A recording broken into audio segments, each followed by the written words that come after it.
LibreOffice ഇംപ്രസിൽ നമ്മൾ presentation തയ്യാറാക്കുമ്പോൾ hyper link കൊടുക്കുമ്പോൾ അത് ചില സിസ്റ്റങ്ങളിൽ ഇത് ലിങ്ക് ക്ലിക്ക് ചെയ്ത് സ്ലൈഡ് ഷോ തുറന്നിട്ട് ലിങ്ക് ക്ലിക്ക് ചെയ്യുമ്പോൾ ആ ലിങ്കിൽ ഉള്ള കണ്ടന്റ് ഇതിൻ്റെ ബാക്കിലായിട്ട് വരുന്ന ഒരു പ്രശ്നം, വീഡിയോ ആയാലും ഇമേജ് ആയാലും ഏത് ലിങ്ക് കൊടുത്താലും ഇപ്പം വെബ് പേജ് ആയാലും അതൊക്കെയും ഇതിൻ്റെ ബാക്കിൽ വരുന്ന ഒരു പ്രശ്നം ചില സിസ്റ്റങ്ങളിൽ കാണിക്കാറുണ്ട്. ഈ പ്രശ്നം രണ്ട് രീതിയിൽ നമുക്ക് പരിഹരിക്കാൻ പറ്റും. ഒന്നാമത്തെ, നമുക്ക് ഓൾറെഡി ഉള്ള സൊല്യൂഷൻ തന്നെ സിസ്റ്റത്തിൽ തന്നെ ഉണ്ട്. അത് നമുക്ക് ചെയ്യാനായിട്ട് ഇത് കമ്പ്യൂട്ടർ ഒന്ന് ലോഗ് ഔട്ട് ചെയ്യുക അല്ലെങ്കിൽ റീസ്റ്റാർട്ട് ചെയ്യുക. നമ്മൾ കമ്പ്യൂട്ടർ സ്റ്റാർട്ട് ചെയ്ത് വരുമ്പോൾ, ബൂട്ട് ചെയ്ത് വരുമ്പോൾ അല്ലെങ്കിൽ റീസ്റ്റാർട്ട് ചെയ്യുമ്പോൾ, നമ്മൾ ആ പ്രശ്നം കണ്ടിട്ട് റീസ്റ്റാർട്ട് ചെയ്ത് വരുമ്പോൾ ഈ പാസ്വേഡ് അടിക്കുന്ന ഇതിൻ്റെ തൊട്ട് മുകളിലായിട്ട് ഒരു സർക്കിളുണ്ട്. അവിടെ ഒരു ഐക്കണും കാണും. അതിലൊന്ന് ക്ലിക്ക് ചെയ്യുക. ക്ലിക്ക് ചെയ്തിട്ട് കോംബിസ് ഗ്നോം ഫ്ലാഷ് ബാക്ക് കോംബിസ് എന്നുള്ളത് സെലക്ട് ചെയ്യുക. എന്നിട്ട് പാസ്വേഡ് അടിക്കുക. പാസ്വേഡ് അടിച്ചതിന് ശേഷം ഇവിടെ നമ്മൾ ഒന്നുകൂടെ ശ്രദ്ധിക്കണം. ഇവിടെ നമ്മൾ ഈ ബാക്ക് ആരോയിലൊന്ന് പ്രസ് ചെയ്യേണ്ടി വരും.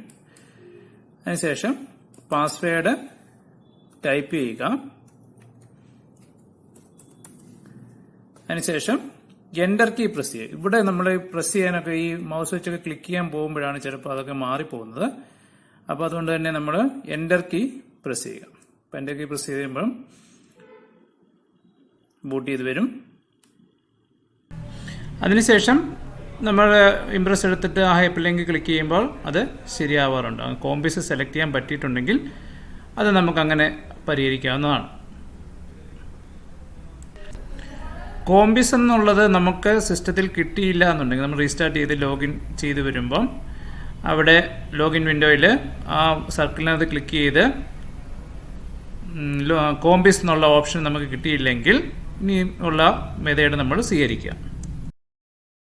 അതൊരു OS അപ്ഡേറ്റിൻ്റെ പ്രശ്നം. Ubuntu 18.04 ആദ്യത്തെ വേർഷനിലൊക്കെയുള്ള പ്രശ്നങ്ങളാണ്. അതിന് പരിഹരിച്ചുകൊണ്ടുള്ള പിന്നെയുള്ള വേർഷൻസൊക്കെ ഇറങ്ങിയിട്ടുണ്ടായിരുന്നു. അപ്പോൾ എന്തായാലും അതിനോടനുബന്ധിച്ചൊരു OS അപ്ഡേറ്റ് നമുക്ക് തന്നിട്ടുണ്ട്. സ്റ്റേറ്റിൽ നിന്നും ഹക്കിമാഷ് തയ്യാറാക്കി തന്നിട്ടുണ്ടായിരുന്നു. അപ്പോൾ അത് നമുക്കൊന്ന് ഇൻസ്റ്റാൾ ചെയ്താൽ മതി അതിനൊരു പരിഹാരം ഉണ്ടാക്കാനായിട്ട്. അത് നമുക്ക് എടുക്കാനായിട്ട് നമ്മുടെ കൈറ്റിൻ്റെ സൈറ്റ് ഒന്ന് എടുക്കുക. നെറ്റ് കണക്ട് ചെയ്യുക. ഇൻ്റർനെറ്റ് എടുക്കുക. കൈറ്റ്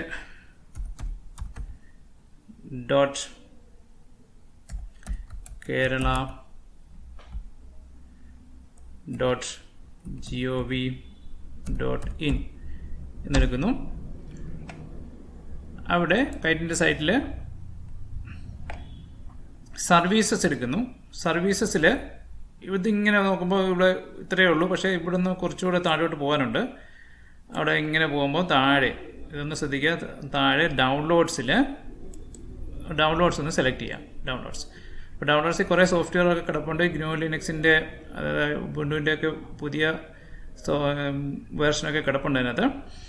ഇനി ഇവിടെ നമുക്ക് വേണ്ടതിപ്പം ഡിജിറ്റൽ സിഗ്നേച്ചർ അങ്ങനത്തെ കാര്യങ്ങളൊക്കെ ഇതിനകത്തുണ്ട്. ആർക്കെങ്കിലുമൊക്കെ ആവശ്യമുണ്ടെങ്കിൽ അതൊക്കെ പറഞ്ഞു കൊടുക്കാം. ഡിജിറ്റൽ സിഗ്നേച്ചറിൻ്റെ സോഫ്റ്റ്വെയറൊക്കെ ഇതിനകത്ത് കിടപ്പുണ്ട്.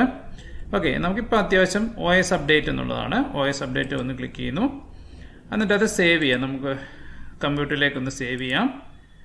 അത് കുറച്ചൊരു 25 MB ഉണ്ട്. കുറച്ച് സമയം എടുക്കത്തുള്ളൂ. പെട്ടെന്ന് തന്നെ നെറ്റിൻ്റെ സ്പീഡ് പോലെ പെട്ടെന്ന് അത് ഡൗൺലോഡ് ചെയ്യും. ഓക്കെ, അപ്പോൾ നമുക്കതിനെയും ഒന്ന് ഓപ്പൺ ചെയ്യാം. ഡൗൺലോഡ്സിലായിരിക്കും വരുന്നത്. ഡൗൺലോഡ്സിൽ പോവാം. അത് എന്നിട്ട് നമുക്ക് ഒന്ന് റൈറ്റ് ക്ലിക്ക് ചെയ്യുക. എക്സ്ട്രാക്ട് ഹിയർ എന്ന് കൊടുക്കാം. ആ ഫയലിനെ എക്സ്ട്രാക്ട് ഹിയർ കൊടുത്തു കഴിയുമ്പോൾ ഒരു ഫോൾഡറായിട്ട് മാറും. അത് ഡബിൾ ക്ലിക്ക് ചെയ്യുന്നു. install.sh എന്നൊരു ഫയലുണ്ട്. അതിനൊന്ന് റൈറ്റ് ക്ലിക്ക് ചെയ്ത് പ്രോപ്പർട്ടീസ് ഒന്ന് നോക്കാം. പെർമിഷൻ ഇവിടെ ഉണ്ട്. ഇല്ലെങ്കിൽ അത് നമ്മൾ കൊടുക്കേണ്ടി വരും. ഇവിടെ ഓൾറെഡി ഉണ്ട്. അതൊന്നും നോക്കിയില്ല, പ്രശ്നമില്ല. വേറെ പ്രശ്നങ്ങളൊന്നുമില്ല. ഇനി ഒന്ന് ഡബിൾ ക്ലിക്ക് ചെയ്യുക. അല്ലെങ്കിൽ ക്ലിക്ക് ചെയ്തിട്ട് എൻ്റർ ചെയ്താലും മതിയാവും. എന്നിട്ട് റൺ ഇൻ ടെർമിനൽ എന്ന് കൊടുക്കുക. റൺ ഇൻ ടെർമിനൽ കൊടുക്കുന്നു. അപ്പോഴൊരു പാസ്വേഡ് ചോദിക്കുന്നുണ്ട്. ആ പാസ്വേഡ് സാധാരണ ഇവിടോ അല്ലെങ്കിൽ ഇവിടെ അകത്തോ ആയിരിക്കും ചോദിക്കുന്നത്. നമുക്ക് എന്തായാലും പാസ്വേഡ് നമുക്ക് കൊടുക്കാം. പാസ്വേഡ് എന്ന് പറയുന്നത് സിസ്റ്റത്തിൻ്റെ പാസ്വേഡാണ്. അതായത് നമ്മുടെ കമ്പ്യൂട്ടർ സ്റ്റാർട്ട് ചെയ്ത് വരുമ്പോൾ നമ്മൾ അകത്ത് കയറാൻ വേണ്ടി ഒരു പാസ്വേഡ് കൊടുക്കുമല്ലോ, ആ പാസ്വേഡാണ് കൊടുക്കേണ്ടത്. ആ പാസ്വേഡ് ഞാൻ ടൈപ്പ് ചെയ്യുന്നു, ഒതൻറ്റിക്കേറ്റ് എന്നുള്ള ക്ലിക്ക് ചെയ്യുന്നു. അപ്പോൾ ഇൻസ്റ്റാളിങ് OS അപ്ഡേറ്റ് എന്ന് വരുന്നു.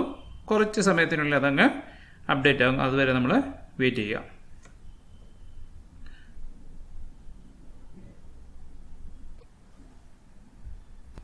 അപ്പോൾ ഇത് ഇൻസ്റ്റാളേഷൻ ഫിനിഷ്ഡ് എന്നുള്ള മെസ്സേജ് വന്നു. ഓക്കെ അടിക്കാം, എല്ലാം ക്ലോസ് ചെയ്യാം. ഇൻസ്റ്റലേഷന് ശേഷം നമ്മൾ ലോഗൗട്ട് ചെയ്യുന്നു. ലോഗൗട്ട് ചെയ്തതിന് ശേഷം ചെയ്യേണ്ട പ്രവർത്തനങ്ങൾ നമ്മൾ ഈ വീഡിയോയുടെ ആദ്യ ഭാഗത്ത് പറഞ്ഞിട്ടുണ്ട്. ആ ലോഗിൻ വിൻഡോയിൽ ആ സർക്കിളിൽ ഒന്ന് ക്ലിക്ക് ചെയ്ത് കോംബിസ് സെലക്ട് ചെയ്യും.